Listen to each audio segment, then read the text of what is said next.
สวัสดีครับ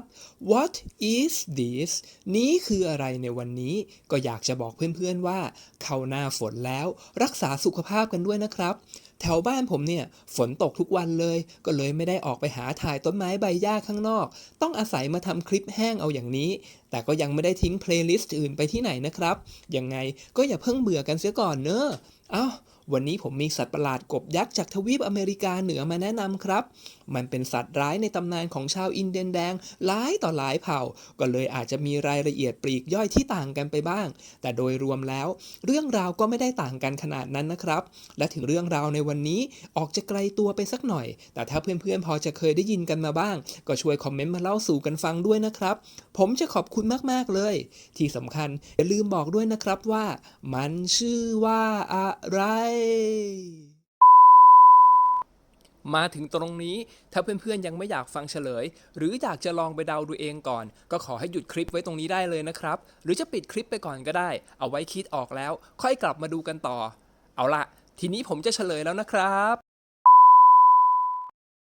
ชื่อของมันก็คืออากรูเบมูนั่นเองนอกจากนั้นชาวอินเดียนแดงก็ยังเรียกมันว่ามิกชอนที่แปลว่าปีศาจหรือเคคักที่แปลว่ากบยักษ์อีกด้วยซึ่งอันนี้ผมก็ต้องขออภัยเอาไว้ก่อนเลยนะครับเพราะว่าผมจะต้องออกเสียงผิดเพี้ยนไปจากเดิมแน่นอนเนื่องจากมันเป็นชื่อที่มาจากภาษาอินเดียนแดงซึ่งแต่ละเผ่าก็ออกเสียงไม่เหมือนกันยิ่งพอถอดออกมาเป็นภาษาอังกฤษแล้วถอดออกมาเป็นภาษาไทยอีกทีนึงขนาดตัวเขียนยังเขียนไปได้หลายแบบแถมยังออกเสียงไม่ตรงกับตัวสะกดชนิดหัวจะปวดเอาเป็นเข้าใจตรงกันแล้วกันนะครับว่าผมขอเรียกตามกระแสหลักนะครับ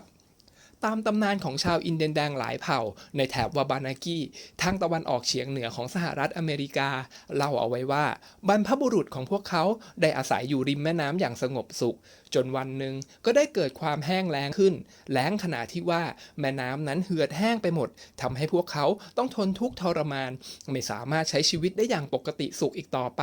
จนกระทั่งวันหนึ่งกูรูสโคปวีรบุรุษนักรบตามตำนานของชาวอินเดียนแดงก็ได้เดินทางผ่านมาและขอน้ำดื่มแก้กระหายแต่ชาวบ้านกลับมีเพียงแค่น้ำโคลนสกปรกให้กับเขาทำให้เขาไม่พอใจเป็นอย่างมากว่าเฮ้ยทำไมไม่มีน้ำใสสะอาดเย็นชื่นใจให้ข้าดื่มล่ะ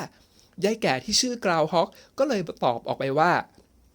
ตอนนี้นะท่านมันมีปีศาจร้ายตนหนึ่งอาศัยอยู่ต้นน้ำมันบังคับให้ข้าส่งหญิงสาวในหมู่บ้านไปให้มัน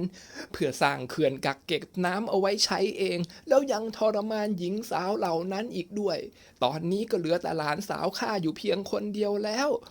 กูรูสโคปได้ยินเช่นนั้นก็โกรธมากโกรธเจ้าปีศาจนั้นหรือเปล่าแต่โกรธที่ไม่มีน้ำให้เขาดื่มก็เลยสั่งให้หลานสาวของยายแก่เนี่ยไปเอาน้ำจากเจ้าปีศาจนั้นมาให้เขาดื่มเดี๋ยวนี้โอ้ยอีหยังเดสกะทีนี้พอหลานสาวไปอ้อนวอนขอน้ำจากเจ้าปีศาจร้ายโดยอ้างชื่อของกูรูสโคปเจ้าปีศาจก็หาได้เกรงกลัวไม่บอกให้หลานสาวเอาน้ำในชามตรงนั้นไปสิอร่อยนะน้ำล้างมือล้างตีนของข้าเองแหละฮ่าฮ่าฮ่าหลานสาวก็พาซื่อเอาน้ำล้างมือล้างตีนนั้นกลับไปให้กูรูสโคปคราวนี้เขาโกรธเจ้าปีศาจนั่นละโกรธเป็นฟืนเป็นไฟเลยทีเดียวจึงได้เดินทางขึ้นไปที่ต้นน้ำก็พบกับเจ้าอสูรกายกบยักษ์กำลังนอนแช่น้ำอยู่อย่างสบายใจเขาจึงทำลายเขื่อนกั้นน้ำนั้นซะแล้วก็มีการต่อสู้กันเกิดขึ้นในระหว่างที่มีการต่อสู้นั้นเขาก็ได้ตีมันจนหลังหักและสามารถเอาชนะมันลงได้ปลดปล่อยบรรดาหญิงสาวให้กลับบ้านและสาปให้เจ้าอากรูเบมูกลายเป็นบูลฟร็อกกบยักษ์ที่มีอยู่จริงในปัจจุบันและนั่นก็เป็นสาเหตุที่ว่าทำไมกบบูลฟร็อกถึงได้มีหลังเป็นหนอกเหมือนกับหลังหักอยู่อย่างนั้นและจากนั้นแม่น้ำก็ได้กลับมาเติมเต็มด้วยน้ำเย็นใสสะอาดอีกครั้งหนึ่งเออเหตุเกิดจากความโมโหหิวล้วนๆเลยนะครับเนี่ย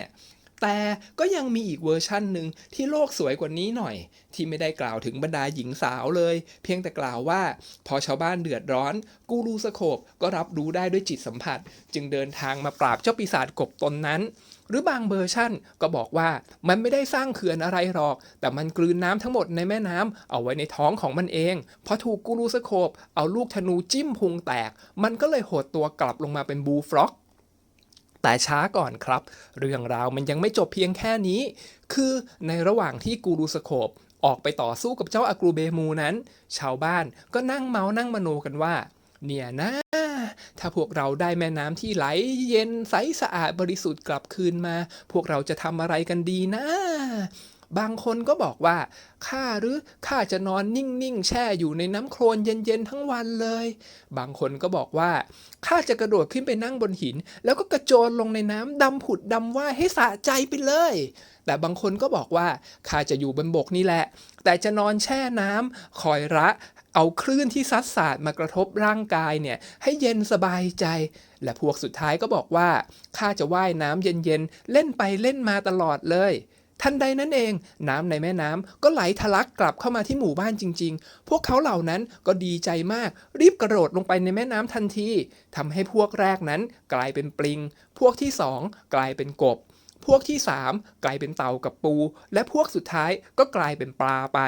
เป็นยังไงกันบ้างครับสำหรับนิทานปรัมปราอธิบายเหตุของชาวอินเดียนแดงหรืออเมริกันพื้นเมืองเรื่องนี้หวังว่าเพื่อนๆคงจะชอบกันนะครับ